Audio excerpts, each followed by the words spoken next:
Et yo l'équipe, ravi de vous retrouver aujourd'hui pour cette vidéo, et aujourd'hui les nouvelles ne sont pas spécialement bonnes.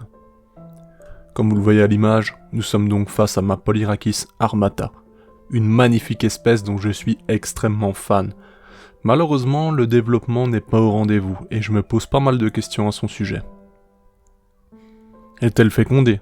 Est-ce que je ne fais pas bien quelque chose? Est-ce que les températures lui correspondent? Qu'est-ce qui ne peut pas fonctionner au final? Franchement, c'est un peu délicat. Quand elle est arrivée, elle avait une larve, et cette larve a été consommée dans la foulée. Bon, on connaît le stress du voyage, et par conséquent, je ne dois pas m'inquiéter pour cela. C'est des choses qui arrivent assez souvent, et ben voilà, c'est pas stressant en soi.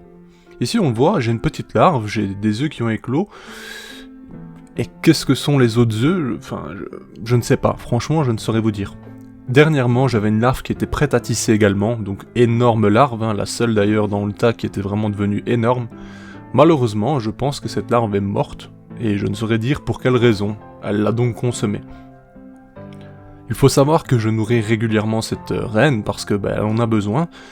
Tous les 2-3 jours, je lui fournis de la protéine fraîche, de temps en temps également des liquides sucrés, elle a tout ce qu'il faut. C'est d'ailleurs pour cela que le tube est vraiment sale au final. Bon, je suis content, le principal est qu'il n'y a pas d'acarien. Donc ça c'est déjà une bonne chose. Ça reste sale, mais c'est viable. Sa réserve est toujours là.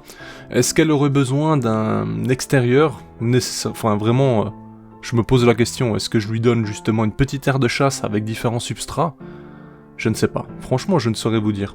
C'est d'ailleurs pour cela que si vous avez des informations à son sujet, dans le sens où vous avez déjà élevé l'espèce, ou du moins déjà élevé potentiellement des Polyrhachis, qu'est-ce qui a fait que la fondation s'est bien passée? Parce que ici c'est vraiment, on part de reine seule, donc j'aimerais vraiment une expérience similaire, savoir un peu ce qui a été l'élément déclencheur, et si vous avez vraiment Polyrhachis armata, c'est encore mieux pour m'indiquer ce qui s'est bien passé chez vous ou non.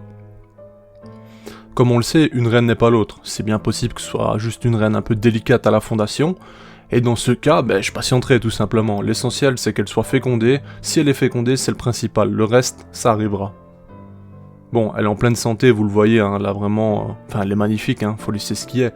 Maintenant c'est un peu délicat, je vous avoue que j'aurais aimé vraiment avancer rapidement avec l'espèce, parce que c'est canon, hein, faut dire ce qui est, c'est vraiment une espèce de fou furieux.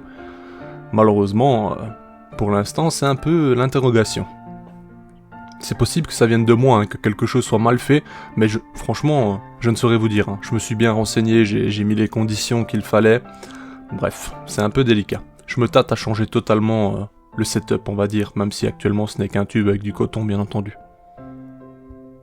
Bref, si vous avez justement des recommandations ou des choses à son sujet, ça m'intéresse. Dites-le moi en commentaire. Mis à part ça, ça n'empêche que c'est une reine vraiment magnifique, je l'ai déjà dit plusieurs fois, mais franchement... personne ne peut ne pas être sous son charme.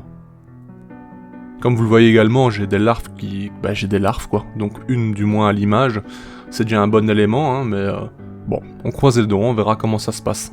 Bref, c'était juste pour vous faire un suivi à son sujet, et c'est maintenant la fin de la vidéo. Sur ce, on se dit à bientôt l'équipe, bye. Hey, si toi aussi tu as apprécié la vidéo, n'oublie pas de t'abonner, de laisser un like, voire un commentaire, ou même de nous suivre sur les réseaux. Merci et à bientôt l'équipe.